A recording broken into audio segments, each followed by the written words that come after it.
Hey, what's up, you guys? It's been a long time since I've done a video, but I'm back.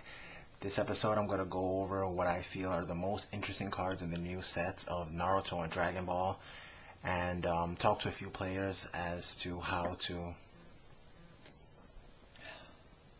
and talk to some players and get their experiences on the best way to get started on one of these games as a player. So let's get started.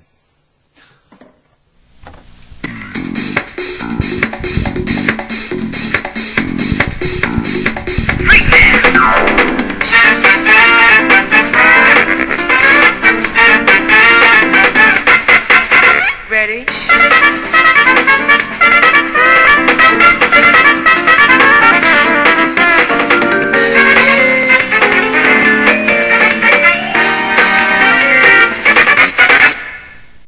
The first thing I want to talk about is Earth, because when the game first came out, Earth was actually a deck that I wanted to play, and now with this set giving them a major boost, it's finally going to be possible to do so.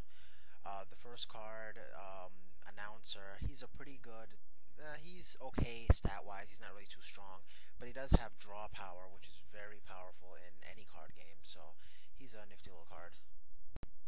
It's yet to be seen if the ally keyword is going to be a powerhouse or not.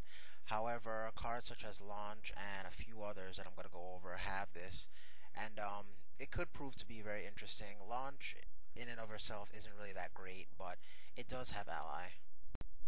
Android 8 is an interesting card, which his stats are kind of unique. He goes from support to combat, but his effect is really good. It's kind of like a Cyberman, even though you need a Dragon Ball, but he's another interesting addition to the Earth deck.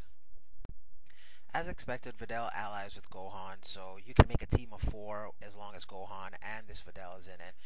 And again, it's yet to be seen how good it will be, but it is interesting to at least have it available.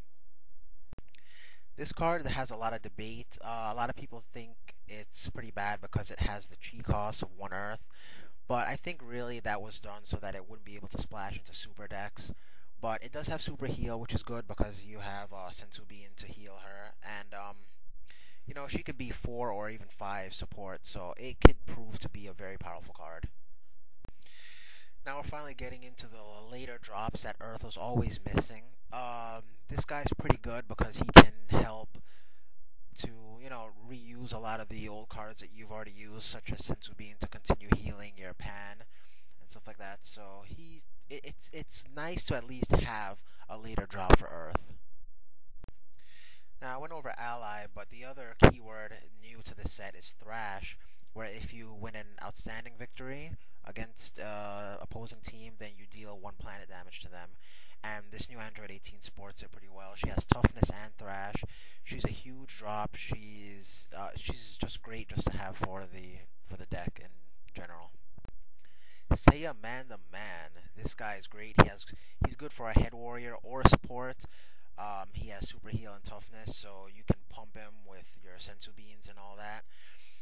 His effect, whenever you win a victory or outstanding victory, you put 2 cards from your discard back at the bottom of your deck, which is great. It's kind of like a journey of adventure, and I've seen many people in this game deck out due to charging too much or even getting hit by Fierce.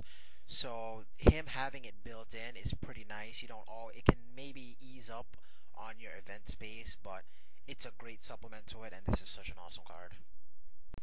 Does Red Ribbon really need any more support? Whether you think so or not, they're getting a lot more. I'm not even going to get into it, but I mean, Red Ribbon is it's still going to be the powerhouse that it was last set, maybe even more so.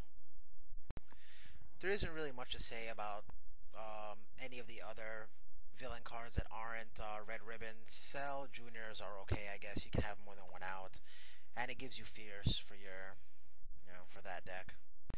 Now what we've been waiting for since set 1 is a complete form Cell. You can only bring him out by evolution, apparently. He can't be deployed regularly. He has really good stats. He injures to his original form, which isn't so bad. He has Thrash once, so if you chump block, I mean, you're still going to be losing the game. And not only that, but if he has a Dragon Ball, his effect is he can't even be blocked by weak characters. So it's even harder to block his team. So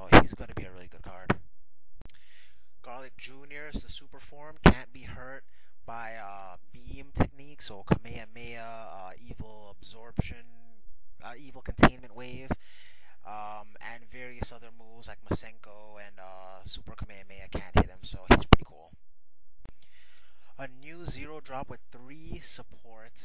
Thank God. I mean, I'm tired of seeing Zero drop Goku in, Unique and stuff like that, even though he'll still be played. This Piccolo is pretty good nonetheless because the evolution, so I mean he's pretty good. And here's a new Piccolo to evolve him into. He's just huge, and he has toughness. So first dual element cost as well. Interesting. There are a lot of other cards to go over. Way too many for this short video, but go to the Bandai website to check them out, or Cyber Elves Gaming I think has them, and I think Pojo's getting some and stuff like that. Just look around and you'll find all these cool new previews before the set launches later this month. Just buy a starter deck and then some packs from there. Okay. Go to Ari and let him help you with deck. What if they don't live near Ari? Well, buy a starter deck. A starter deck. Is there any particular starter deck would you recommend that they get? I'd recommend Sasuke starter deck because right now I think Fire's the best. Okay. Not everyone's going to be a big tournament player, but it is good to follow the meta if you're just going to start. Probably buy a few starter decks. I mean, I'm an advanced player sort of, and I buy starter decks. I got 2 of the Fire new ones, 2 of the Lightning new ones. I bought 2 of the Gara decks that came out 2 sets ago. And I bought 1 of those water decks. So starter decks are your best friends, especially if you're a new player. Okay, so if someone is new and they want to start playing, what starter deck and or booster pack do you suggest them getting first to try to build their collection? Well, I guess it depends on what they were trying to play. I mean, for 2 Gara starter decks, you can make a good over 9,000 deck, but those aren't that well anymore. Or you could just buy a water starter deck, or you could buy the water starter deck from set 9, Fire Water from this set, to make a good water deck, or make a fire deck out of the fire water deck this set and the lightning fire deck this set. Fire is doing pretty good right now, so I suggest basing your deck around fire. That's what I did. First of all, you gotta visit the card shop, obviously. And the first thing you want to do is find a Megin. If you find a Megin, chances are you're finding the person with like the best tips, the most experience.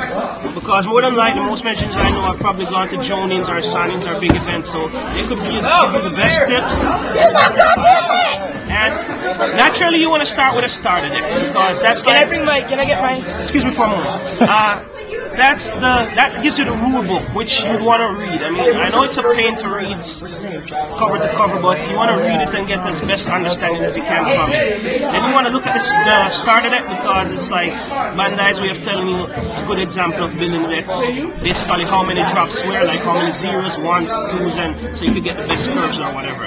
And thirdly, you might want to go to Bandai.com and find the Bandai Naruto CCG site, go on the forums, and look what other people have to say, check out what's going on. And there's also a rule book here on the computer in PDF format and so on. So, that's the avenues you want to go. And you might want to go to playtcg.com, Pojo.com, and check out the Naruto sites and, look at the card of the day reviews, see what are the good cards, what are the good deck types, and so on and so forth. So that's the advice I'd give to a new player starting.